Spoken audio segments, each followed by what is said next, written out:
కదిలే నది నీవైతే కడలి ఒడిని నేనవుతా.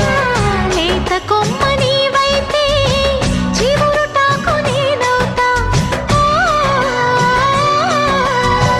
కొంటె అలవు నీవైతే కంటి పాప నేనవుతా.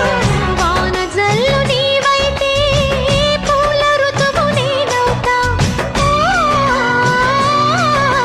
మోగుతోంది సన్నాయి ముద్దు ముద్దుగా, విచ్చుకుంది పున్నాగ వెచ్చవెచ్చగా. పరవశమో పరవరమో మరు జన్మకు స్వాగతము.